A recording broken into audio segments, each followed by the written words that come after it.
Hello friends, आप सभी को स्वागत है आज की क्लास में। दोस्तों, यदि आप एसएससी जीडी की तैयारी कर रहे हो तो यह प्रैक्टिस सेट आपके लिए काफ़ी इम्पोर्टेंट है, क्योंकि इस प्रैक्टिस सेट में दोस्तों रीजनिंग के प्रीवियस ईयर क्वेश्चन को सॉल्व करेंगे जो आने वाले एग्जाम के हर एक शिफ्ट में ज़रूर पूछे जाएंगे। इसलिए क्लास को पूरा देखिएगा। चलिए हम लोग पहले प्रश्न की शुरुआत करते हैं। पहला सवाल दिया गया है, दी गई श्रृंखला में प्रश्न चिन्ह के स्थान पर क्या आना चाहिए। सीरीज का प्रश्न है दोस्तों। क्वेश्चन में क्या पूछा गया है ध्यान से देखिए। सीरीज की पहली संख्या 129 है, उसके बाद 128, 128 के बाद दोस्तों 124, उसके बाद 115, 115 के बाद 99 और लास्ट में हमें बताना है। दोस्तों, क्वेश्चन को सॉल्व करने से पहले सबसे पहले सीरीज की संख्याओं को ध्यान से देखेंगे। सीरीज की पहली संख्या 129 से 128 हो गई, 128 से 124 संख्या हो गई, 124 से 115 संख्या हो रही है। यानी यहाँ पे दोस्तों क्या है, सीरीज थोड़ी थोड़ी कम हो रही है।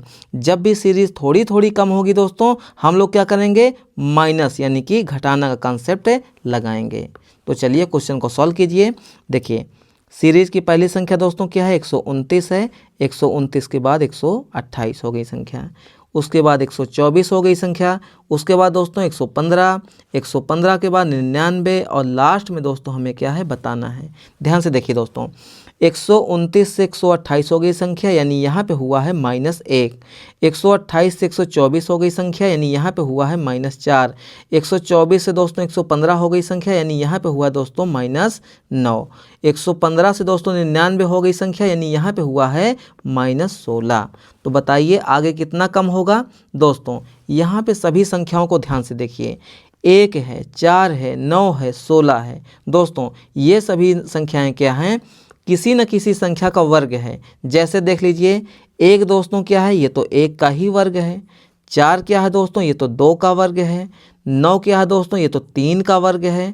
16 क्या है दोस्तों, ये तो 4 का वर्ग है। तो बताइए आगे क्या हो जाएगा, आगे हो जाएगा दोस्तों 5 का वर्ग। 5 का वर्ग कितना होता है, 5 गुणे 5 यानी कि 25। तो यहाँ पे कम हो जाएगा दोस्तों -25, यानी कि 99 माइनस कितना हो जाएगा, 25 हो जाएगा। तो 99 में से 25 घटाइए दोस्तों, तो 9 में से 5 गया हो जाएगा 4, 9 में से 2 गया हो जाएगा 7, यानी कि 74 हमारे इस प्रश्न का बिल्कुल राइट आंसर, बिल्कुल सही उत्तर हो जाएगा, जो कि ऑप्शन नंबर किस में है, ऑप्शन नंबर बी में है। तो इस प्रश्न का हमारा बिल्कुल राइट आंसर क्या हो गया, ऑप्शन नंबर बी हो गया। ठीक है, चलिए अगले सवाल को देखते हैं। अगला सवाल दोस्तों हमारा कोडिंग डिकोडिंग चैप्टर का प्रश्न है। क्वेश्चन में क्या पूछा गया है ध्यान से देखिए। एक निश्चित कोड भाषा में DMCGH को CKZCC लिखा जाता है, तो उस भाषा में TLFUP को कैसे लिखा जाएगा। ध्यान दीजिए, यहाँ पे दोस्तों क्या है, D है, D के बाद दोस्तों M है, M के बाद क्या है, C है, C के बाद G है, G के बाद दोस्तों H है। इसको क्या लिखा गया है, तो इसको लिखा गया है दोस्तों CK। ध्यान दीजिएगा, यहाँ पे इंपॉर्टेंट प्रश्न है, CKZ, उसके बाद दोस्तों क्या है, CC। जब भी दोस्तों कोडिंग डिकोडिंग चैप्टर का प्रश्न आएगा तो हम लोग क्या करेंगे, इनका कर लेंगे नंबरिंग। यानी ABCD में D कितने नंबर पे आता है, चौथे नंबर पे आता है।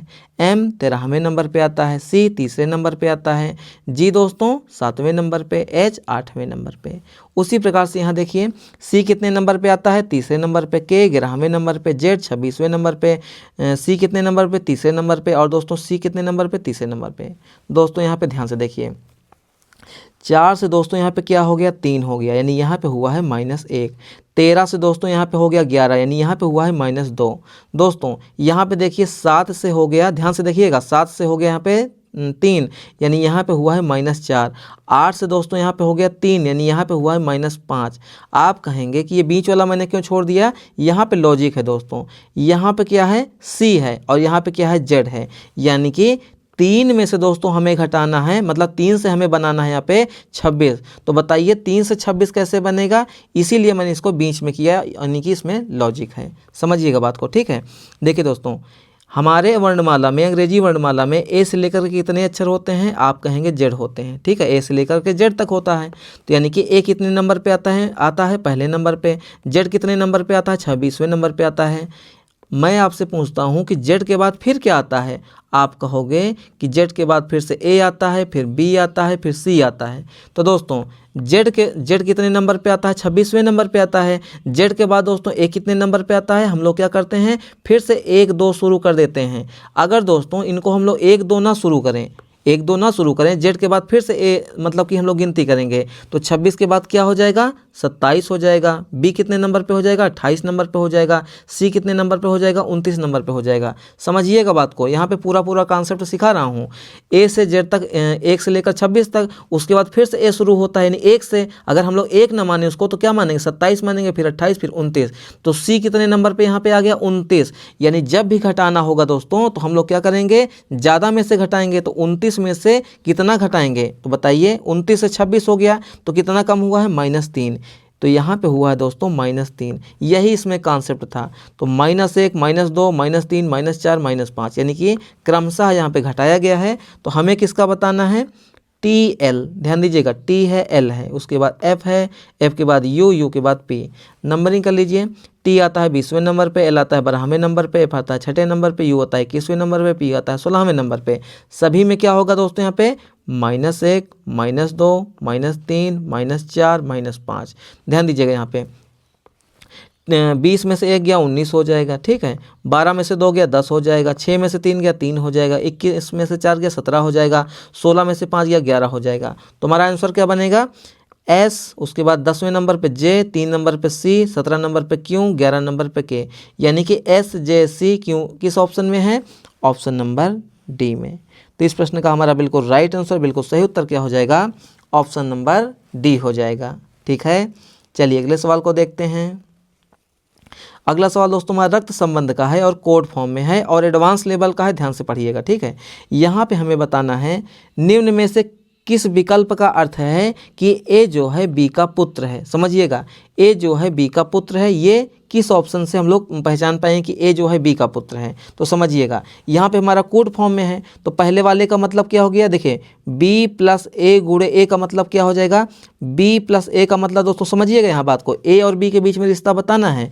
तो प्लस का मतलब दोस्तों क्या हो जाएगा यहाँ पे, तो प्लस यहाँ पे है तो जेड क्यू का भाई है, तो यहाँ पे बी जो है ए का भाई हो जाएगा। जबकि दोस्तों ए क्या है, बी का पुत्र है, तो यहाँ पे भाई का रिलेशन बनेगा। तो यानी प्लस वाले से दोस्तों क्या होगा, हम लोग यहाँ पे निष्कर्ष नहीं निकाल पाएंगे, ये हमारा क्या हो गया, गलत हो गया। ठीक है, आगे चलिए देखिए दोस्तों, यहाँ पे बी गुणे आई है, फिर उसके बाद ए है, तो ये वाला भी हमारा गलत हो जाएगा। हमें रिश्ता दोस्तों किस में बताना है, बी और ए में। तो बी और ए तो क्रमशः आने चाहिए, तो यानी कि बी और आई है यहाँ पे, और आई और यहाँ पे ए है, तो दो विकल्प हमारे क्या हो गए, गलत हो गए। अब हम लोग दोस्तों ऑप्शन नंबर बी और ऑप्शन नंबर डी को चेक करेंगे। ठीक है, तो ऑप्शन नंबर बी में क्या है, बी भागे ए, तो बी भागे ए का मतलब क्या है, यहाँ पे भाग कहाँ पे है, यहाँ पे है, यानी जेड क्यू की माता है। तो यानी यहाँ पे दोस्तों बी क्या हो जाएगी, ए की माता। समझिएगा, बी कौन हो जाएगी दोस्तों, माता हो जाएगी, और किसकी माता हो जाएगी, ये हो जाएगी ए की माता हो जाएगी। तो ए पुत्र या पुत्री कुछ भी हो सकता है। ठीक है, आगे चलिए, आगे दोस्तों क्या है, ए जो ए भागे आई है, समझिएगा ए भागे आई है, तो ए भागे आई का मतलब क्या हो गया, यहाँ पे भाग कहाँ पे है, ये वाला, तो यानी जेड क्यों की माता है, तो ए दोस्तों कौन हो जाएगी, आई की माता हो जाएगी। यानी ए भी दोस्तों यहाँ पे क्या है, माता है, किसकी माता है, आई की माता है। तो दोस्तों हमें यहाँ पे बताना है ए बी का पुत्र है, तो यहाँ तो दोस्तों क्या हो जाएगी, बताइए ए यहाँ पे माता है, तो ये तो पुत्र बी का हुआ ही नहीं। समझिएगा बात को यहाँ पर, नहीं तो लॉजिक जो है समझ नहीं पाएंगे। अगर दोस्तों बी माता है ए की और ए माता है दोस्तों आई की, तो बी कौन हो, सॉरी बी की ए कौन हो जाएगी, तो ए दोस्तों यहाँ पे हो जाएगी पुत्री। कौन हो जाएगी, पुत्री। और हमें क्या बताना है, ए बी का पुत्र है, तो ये दोस्तों ए क्या हो गई, पुत्री हो गई। तो यानी कि हमारा बी वाला विकल्प क्या हो जाएगा, गलत हो जाएगा। बचा कौन सा, ऑप्शन नंबर डी। तो इस प्रश्न का हमारा बिल्कुल राइट आंसर क्या हो गया, ऑप्शन नंबर डी हो गया। आप चाहें तो क्वेश्चन को वेरीफाई भी कर सकते हैं। कैसे दोस्तों, ध्यान से देखिए, बी गुणे ए का मतलब क्या हो गया, तो यहाँ पे गुणा कहाँ पे है, यहाँ पे, तो यानी जेड क्यू का पिता है, तो बी दोस्तों पिता हो जाएगा किसका, ए का। बी दोस्तों क्या है, यहाँ पे पिता है, समझिएगा बात को। ठीक है, बी क्या है, पिता है, किसका पिता है दोस्तों, तो ये पिता है यहाँ पे ए का। ठीक, यहाँ तक क्लियर है। अब दोस्तों ए पुत्र हो गया, पुत्री होगा, इसकी पहचान कैसे होगी, आगे देखिए, ए प्लस आई, यहाँ पे प्लस कहाँ पे है, यहाँ पे, तो ये जेड क्यू का भाई है, तो ए दोस्तों भाई हो जाएगा किसका, आई का। ए दोस्तों भाई हो जाएगा किसका, आई का। तो आप बताइए, अगर आई का भाई दोस्तों यहाँ पे ए है तो सीधी सी बात है ए कौन हो जाएगा, बी का पुत्र हो जाएगा। और वही क्वेश्चन में कह भी रहा कि ए बी का पुत्र है, तो ऑप्शन नंबर डी इस प्रश्न का हमारा बिल्कुल राइट आंसर हो गया। ठीक है, चलिए अगले सवाल को देखते हैं। अगला सवाल दोस्तों क्या है, दिए गए विकल्पों में से उस आकृति का चयन करें जो निम्नलिखित श्रृंखला में प्रश्नवाचक चिन्ह के स्थान पर आ सकती है। यहाँ पे दोस्तों क्या है, 1 2 3 तीन आकृति है, बीच में प्रश्नवाचक चिन्ह है और लास्ट में दोस्तों फिर से एक आकृति है। तो दोस्तों ऐसे प्रश्नों को कैसे सॉल्व करेंगे, किसी भी एक आकृति को उठा लीजिए, यानी कि देखिए ये हमारा सर्कल है कि नहीं है, बिल्कुल है। इसको 4 भागों में से बांटा गया है, फिर क्या है, सभी में से पॉइंट रखा गया, ठीक है। किसी में 1 है, किसी में 1 है, किसी में 2 है, ऐसे है। तो दोस्तों हम लोग किसी को भी उठा सकते हैं। हम लोग यहाँ पे दोस्तों जो ब्लैक वाला है इसको उठाते हैं, ठीक है ना, ब्लैक वाला, ठीक। तो यहाँ पे क्या हुआ दोस्तों, पहले वाले से दूसरे वाले में जस्ट आगे गया, ध्यान से देखिएगा। और दोस्तों जैसे ही यहाँ पे अगली वाली आकृति आई तीसरे नंबर पे, ये वाला गोला ना फिर से लौट आया है किसमें, यानी इस वाले में। समझिएगा बात को, फिर से समझाता हूँ इसको, नहीं तो आप लोग कन्फ्यूजन पड़ जाएंगे, ठीक है। ये मान लीजिए 4 भाग है, ठीक है ना, ये 4 भाग है। पहले वाले में यहाँ पे है, ठीक है ना, तो ये जब दूसरे वाले में गया तो ये यहाँ पे आ गया। फिर से दोस्तों जब अगली वाली आकृति बनी तो फिर यहाँ से दोस्तों लौट के इस वाले में आ गया, यानी कि यही वाली आकृति फिर इसमें लौट आई है, ठीक है। उसके बाद दोस्तों जब अगली वाली आकृति आएगी तो ये किस में जाएगी, तो ये दोस्तों फिर से इसमें जाएगी। तो फिर से इसमें जाने का मतलब क्या हो गया, ये 4 भागों में से बटेगा और ब्लैक वाला कहाँ पे आएगा, यहाँ वाले में आएगा। तो ब्लैक वाला यहाँ पे किस ऑप्शन में है, ऑप्शन नंबर सी में। तो इस प्रश्न का हमारा बिल्कुल राइट आंसर, बिल्कुल सही उत्तर क्या हो जाएगा, ऑप्शन नंबर सी हो जाएगा। समझिएगा बात को, ठीक है। देख लीजिए, पहले आगे गया, फिर लौट के दोस्तों यहीं पे आ गया, फिर आगे जाएगा, फिर लौट के दोस्तों यहीं पे आ जाएगा। तो ऑप्शन नंबर सी इस प्रश्न का हमारा बिल्कुल सही जवाब हो गया। चलिए अगले सवाल को देखते हैं। अगला सवाल दोस्तों क्या है, यदि शब्द सिग्नेचर के प्रत्येक अक्षर को अंग्रेजी वर्णमाला के क्रम में बाएं से दाएं पुनर्व्यवस्थित किया जाए तो कितने अक्षरों की स्थिति अपरिवर्तित रहेगी। यानी कि सिग्नेचर जो शब्द है इसके प्रत्येक अक्षर को ABCD के हिसाब से रखने पर कितने ऐसे अक्षर होंगे जिनके स्थान अपरिवर्तित रहेंगे, मतलब कि बदलेंगे नहीं। तो पहले सिग्नेचर को लिख लीजिए, S है, S के बाद दोस्तों I है, I के बाद G है, G के बाद N है, N के बाद दोस्तों क्या है, A है, A के बाद T है, T के बाद U है, U के बाद R, R के बाद E, ठीक है। इसको लिखिए ABCD के हिसाब से, ABCD के हिसाब से। तो बताइए इसमें A कहीं पे दिख रहा है आपको, आप कहेंगे यहाँ पे दिख रहा है, ठीक है। तो यहाँ पे कौन हो जाएगा, सबसे पहले A हो जाएगा। क्या यहाँ पे दोस्तों B है, नहीं है, C है, नहीं है, D भी नहीं है, E है, बिल्कुल है, तो यहाँ पे आ जाएगा E के बाद दोस्तों F भी नहीं है, G बिल्कुल है, तो G यहाँ पे हो जाएगा। H है क्या यहाँ पे, नहीं है, I बिल्कुल है, I के बाद दोस्तों J है क्या, नहीं है, K L M N है, यहाँ पे N हो गया। N के बाद दोस्तों क्या हो जाएगा, O है क्या, नहीं है, P Q R भी है, R के बाद S भी है, S के बाद दोस्तों T भी है, T के बाद U भी है। तो हमारा दोस्तों ये क्या हो गया, ABCD के हिसाब से अरेंज हो गया।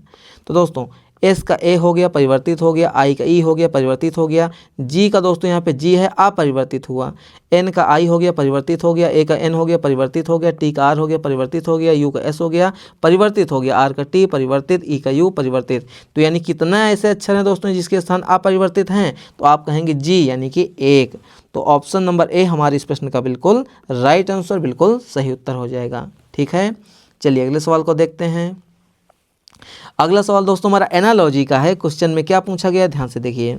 उस विकल्प को चुनिए जो तीसरे शब्द से उसी प्रकार संबंधित है जिस तरह से दूसरा शब्द पहले शब्द से संबंधित है। यहाँ पे दोस्तों क्या है, कंप्यूटर का अनुपात दिया है माउस से, तो टेलीविज़न का अनुपात हमें बताना है।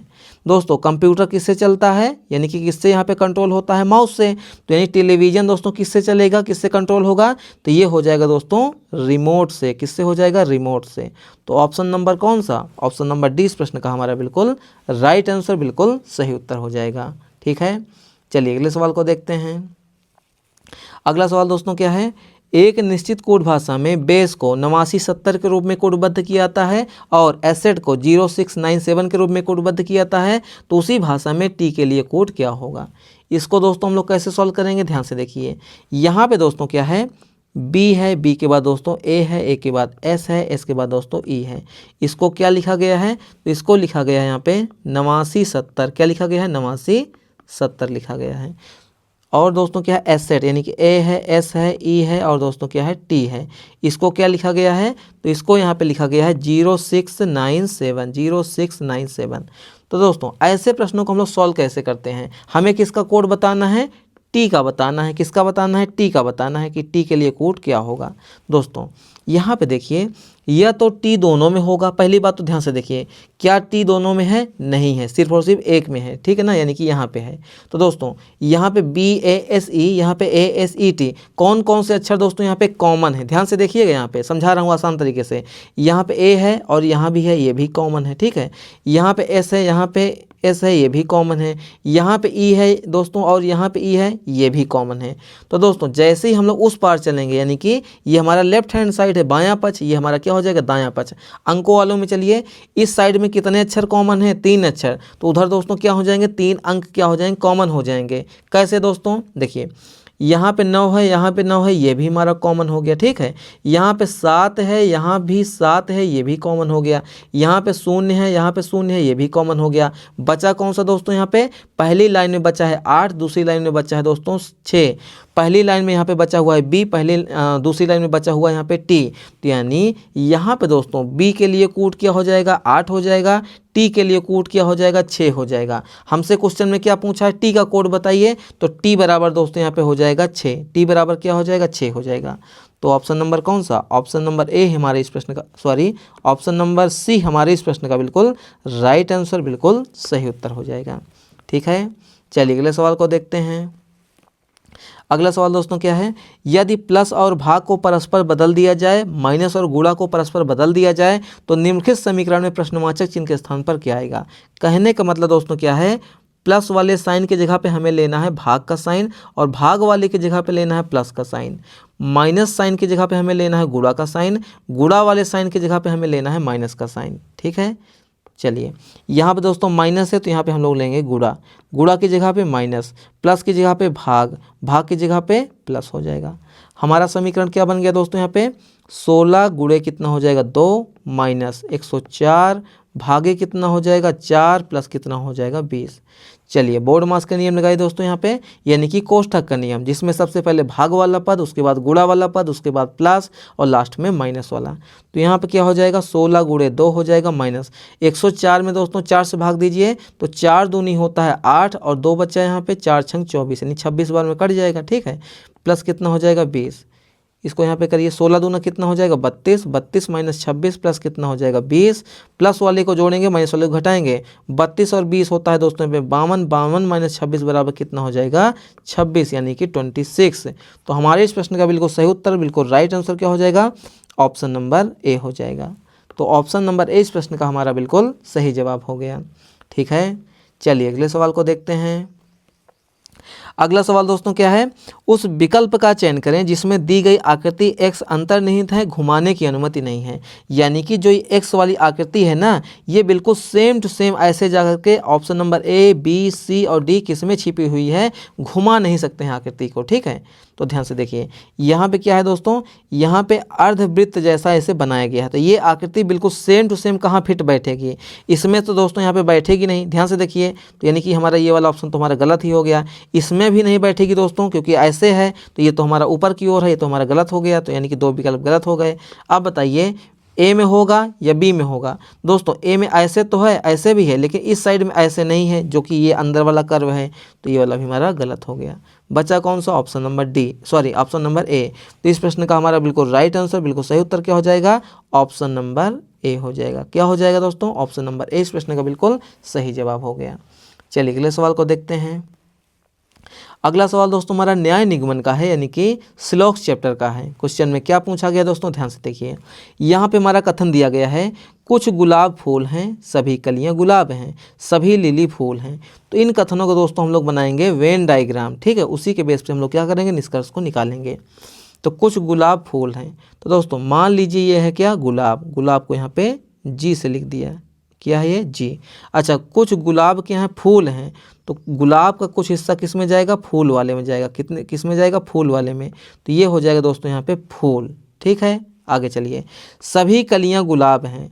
दोस्तों सभी कलियां क्या हैं, गुलाब हैं। सभी कलियां, सभी कलियां, तो सभी कलियों का वेन डायग्राम कहाँ बनेगा, गुलाब वाले में बनेगा। ठीक, हाँ गुलाब वाले में, तो ये हो जाएगा, एक सेकंड, सभी कलियां गुलाब हो जाएगी, तो ये हो गया दोस्तों कलियां, कलियों को यहाँ पे के से लिख दिया। ठीक है, सभी कलियां गुलाब हो गई।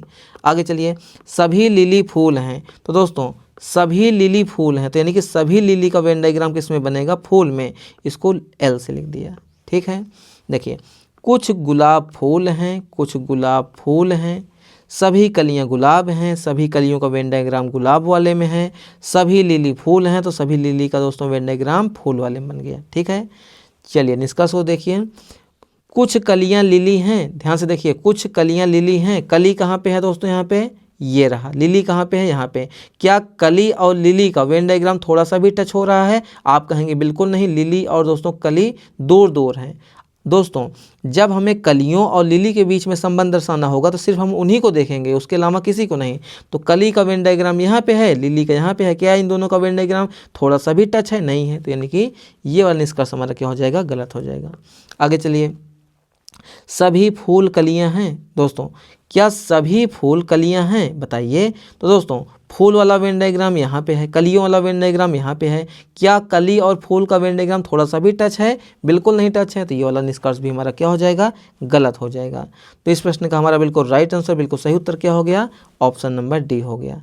फिर से समझा देता हूँ, देखिए कुछ कलियाँ लिली हैं, कुछ कलियां लिली क्या हैं, नहीं है। जब दोनों अलग अलग हैं दोस्तों तो कुछ का संबंध कैसे बनेगा, कुछ का संबंध दोस्तों ऐसे बनता है, इस टाइप से, तो ऐसे यहाँ पे है नहीं, देख लीजिए, तो ये पहले वाला निष्कर्ष हमारा गलत हो गया। सभी फूल कलियां हैं, सभी का रिलेशन कैसे बनता है, अगर दोस्तों ये सभी फूल कलियों वाले के अंदर होता तो ये हमारा सही होता, लेकिन दोस्तों सभी फूल, तो ये सभी फूल यहाँ पे हैं, कलियाँ कहाँ पे हैं, यहाँ पे, अलग अलग वेन डायग्राम है, जबकि सभी का रिलेशन ऐसे बनता है, तो ये वाला निष्कर्ष भी हमारा क्या हो जाएगा, गलत। तो ऑप्शन नंबर डी इस प्रश्न का हमारा बिल्कुल राइट आंसर हो गया। ठीक है, तो दोस्तों ये रहे आज के हमारे मोस्ट इंपॉर्टेंट क्वेश्चन। क्लास आपको कैसी लगी अपना फीडबैक दीजिएगा।